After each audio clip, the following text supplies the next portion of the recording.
pessoal, eu sou o Francisco e a gente vai falar agora sobre geometria plana. Bom, uma breve história da geometria, né? Primeiro que geometria significa medir terra. É como a gente já conhece a geometria desde o ensino fundamental, lá no início do 6º ano, quando a gente começa a falar de algumas formas geométricas. Então, a geometria plana, ela é basicamente a geometria euclidiana que a gente conhece, porque foi Euclides que fez um compilamento de toda a geometria já usada na época, cerca de 300 anos antes de Cristo, no Egito, né?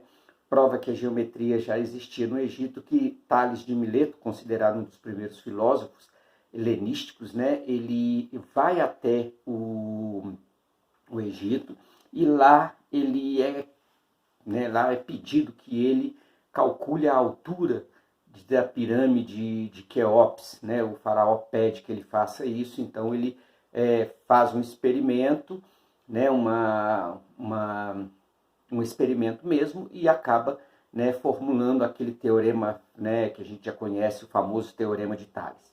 Bom, a partir daí, com a necessidade de medir várias vezes as terras por causa das inundações do Nilo, os egípcios então criam, né, uma geometria muito sofisticada, de forma que os gregos sempre iam lá para buscar informações, para saber como é que essa geometria era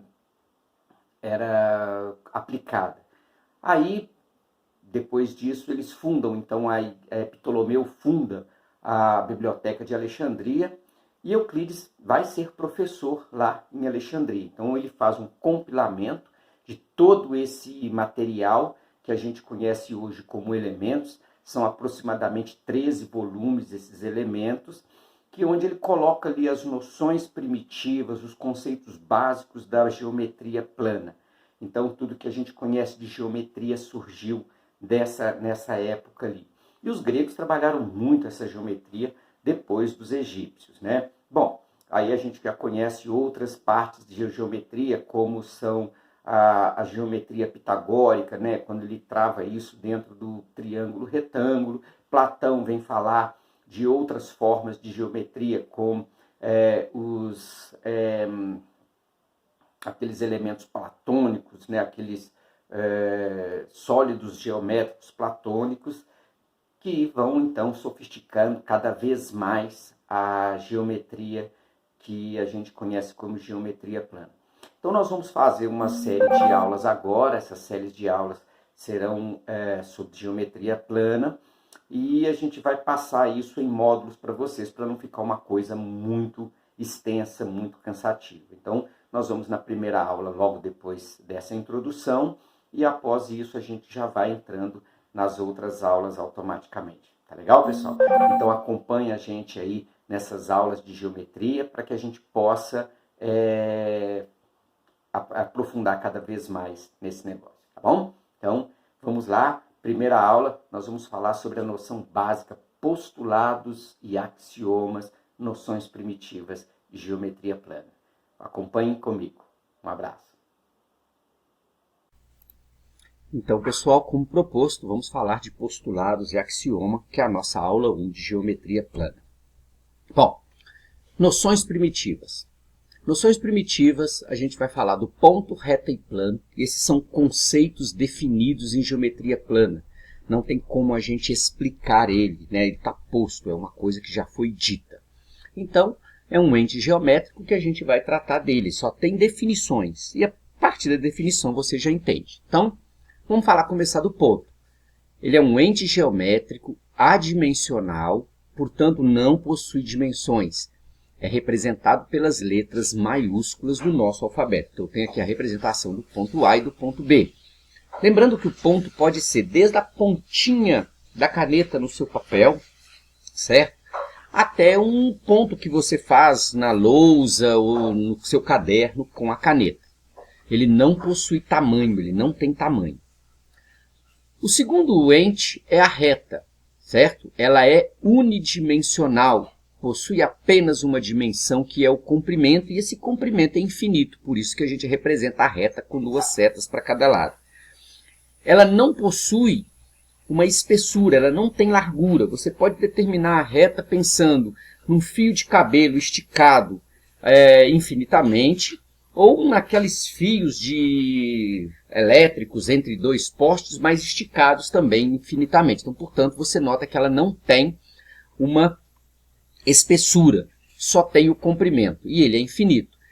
É representada pelas letras minúsculas do nosso alfabeto. O terceiro ente é o plano, e ele é bidimensional, portanto ele possui um comprimento e largura, que também são infinitos. Para representar o plano, a gente utiliza as letras minúsculas do alfabeto grego. Então a gente pode entender assim, um plano seria o tampo de uma mesa, a folha de um caderno, né? O plano ele é um lugar geométrico onde você coloca outras coisas, beleza? Então vamos lá. Vale algumas observações aqui. O espaço é o conjunto de todos os pontos estudados, que nós vamos estudar. As afirmações por meio de uma sequência lógica de argumentos, que nós chamamos de demonstrações, são confirmadas e recebem o nome de teoremas. Então a gente conhece aí alguns teoremas que são famosos aí, como o teorema de Pitágoras, o teorema de Tales, mas existem outros tantos teoremas na geometria.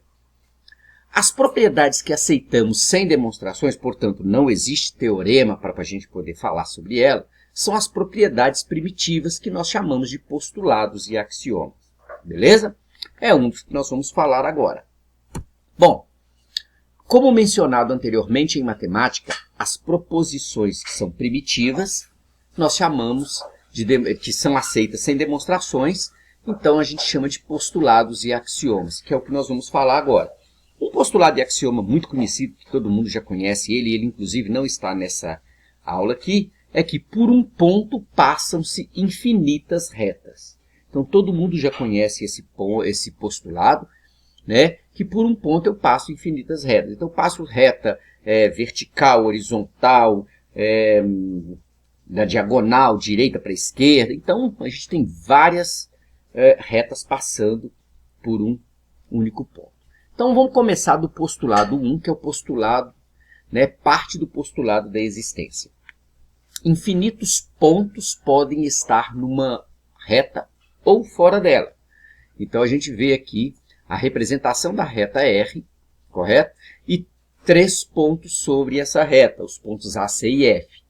E fora da reta nós temos os pontos B, D e E. Então quando dizemos que um ponto pertence à reta, dizemos que essa reta passa por esse ponto. Então aqui na nossa figura a nossa reta passa pelos pontos A, C e F. E já não passa pelos pontos B, D e E. Correto? Bom, quando 3 pontos ou mais pertencem a uma mesma reta, nós dizemos que esses pontos estão alinhados e a gente chama eles de pontos colineares. Então podemos dizer aqui que o ponto A, C e F são pontos colineares e que os pontos A, B e C não são colineares. Beleza? Bom, postulado 2, outra parte do postulado da existência. O primeiro postulado da existência, a primeira parte foi com reta, agora nós vamos falar de plano. Então, infinitos pontos também podem estar no plano ou fora dele. Então, nós verificamos aqui que tenho pontos no plano e pontos fora dele. Quando um ponto pertence a um plano, dizemos que esse plano passa por esse ponto. Então, nós percebemos que o nosso plano alfa aqui passa pelos pontos A, B, D, E, F, H. E já não passa pelos pontos C e G. Então, quando eu tenho 3 ou mais pontos, né, que pertencem ao mesmo plano, nós dizemos que esses pontos são coplanares. Então, esses pontos que eu mencionei anteriormente, A, B, D, E, F, H, são coplanares. Já os pontos A, B, C e G não são coplanares, porque não existe um plano que passe por esses pontos ao mesmo tempo. Bom, postulado 3, que é o postulado da determinação da reta. Podemos dizer de 3 formas esse postulado. Se 2 pontos são distintos, né, aqui, existe uma única reta à qual eles pertencem. Então, eu tenho 2 pontos A e B, e posso dizer que eles pertencem a essa reta R. Dois pontos distintos determinam uma reta. Logo, eu tenho ponto A e B e eu tenho uma reta que passa por esses dois pontos. E dois pontos distintos determinam uma única, uma e só uma reta que passa por eles. Logo, não vai existir uma outra reta que passe por esses dois pontos. Se existir, como está dizendo aqui embaixo, se dois pontos A e B são distintos e pertencem ambos às retas R e S, então essas retas são coincidentes. Então verifique que eu tenho aqui a reta R igual a S. E falando do de cima aqui, dois pontos distintos estão sempre alinhados, serão sempre colineares. Eles estão sempre na reta que eles determinam. Uma outra observação também, no caso, a reta R também pode ser escrita como, aqui eu coloco duas letras maiúsculas que representam os pontos, e em cima eu coloco uma reta com duas setas para os dois lados. Essa inscrição diz aqui, reta A, reta que passa pelos pontos A, B. Correto? Bom, o postulado 4 é o postulado da determinação do plano. Três pontos não colineares determinam um único plano. Então, eu tenho três pontos aqui, podem ver que eles não são colineares, e esses pontos determinam um único plano. Aí você vai perguntar, como assim? Imagine que você tem uma cadeira, e essa cadeira tem um dos pés, né? A cadeira tem 4 pés, e um dos pés dessa cadeira é menor do que os outros 3. Então, você vai ficar mancando, todo mundo fala que fica mancando. Se você mancar com a cadeira, você vai ter sempre 3 pés apoiados no chão. Portanto, 3 pontos determinam um único plano. Então, podemos dizer da seguinte forma, não existe uma reta R tal que R contenha o conjunto dos pontos AB. Por que não existe essa reta? Porque os pontos não são colineares. Então, eu posso dizer que existe um plano alfa, tal que a alfa, este sim, contém o conjunto dos pontos A, B e C. Então, essa é a determinação do plano. Então, vamos lá. Postulado 5, postulado da inclusão. Se dois pontos de uma reta pertencem a um plano, então todos os pontos desta reta pertencem a esse plano. E se dois pontos distintos de uma reta pertencem a um plano, então essa reta está contida no plano. Vamos verificar como isso se dá. Se dois pontos de uma reta pertencem a um plano, então eu tenho aqui os pontos A e B, e eu falo que eles pertencem ao plano alfa. Então, todos os pontos que existem aqui nesta reta também pertencem a esse plano. E o que diz o 2? Se dois pontos distintos de uma reta pertencem a este plano, logo essa reta está contida neste plano. Nota que eu falei duas coisas diferentes aí, pertence e contida. Então, por quê? O ponto é um elemento, e a reta é um conjunto de pontos, assim como o plano é um conjunto de pontos e retas. Logo, o ponto pertence à reta ou pertence ao plano. E como a reta é um conjunto, a reta não pertence a um conjunto, a reta está contida nesse conjunto. Vamos pensar da seguinte forma, o conjunto maior contém um conjunto menor, ou o conjunto menor está contido no conjunto maior. Por isso que a gente fala que a reta está contida no plano. Como é que a gente pode dizer isso aqui?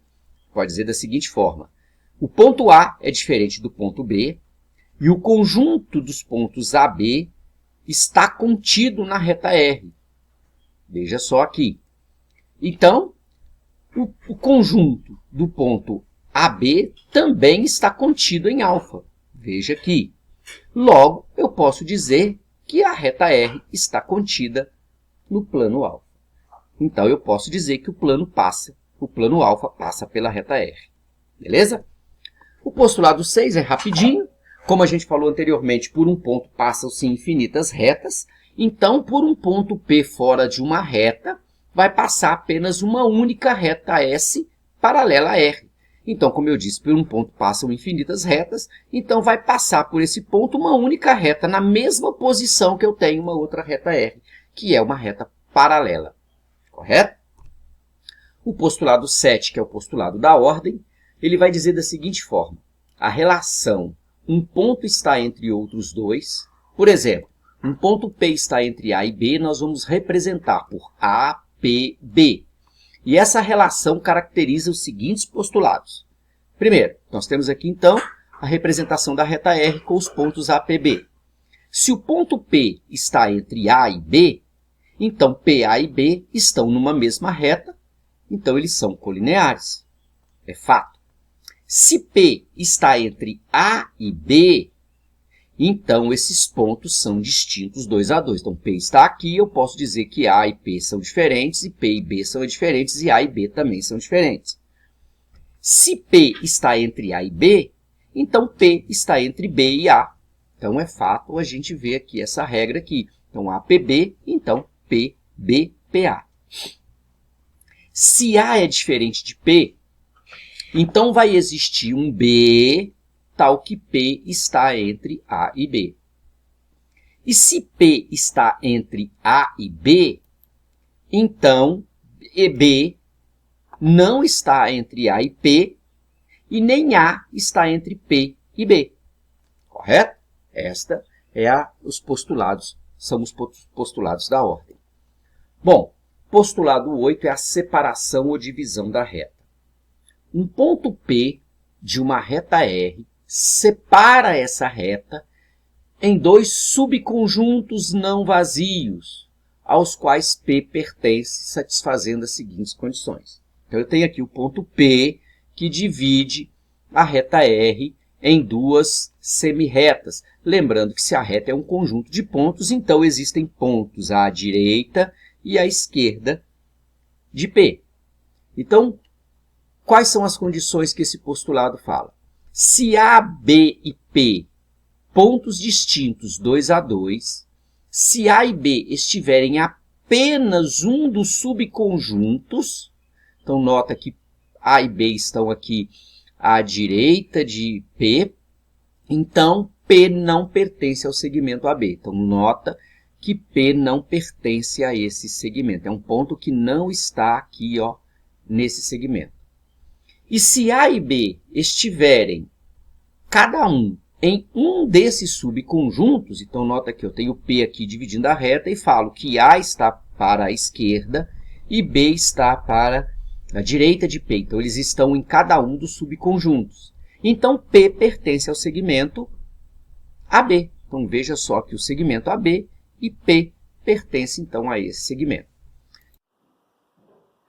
Então, pessoal, essa daí foi a primeira aula, né? A nossa aula de postulados, axiomas, né? Noções primitivas de geometria plana. Então, agora a segunda aula vai ser sobre segmentos. Então, vamos aguardar aí a próxima aula e até mais. Um abraço.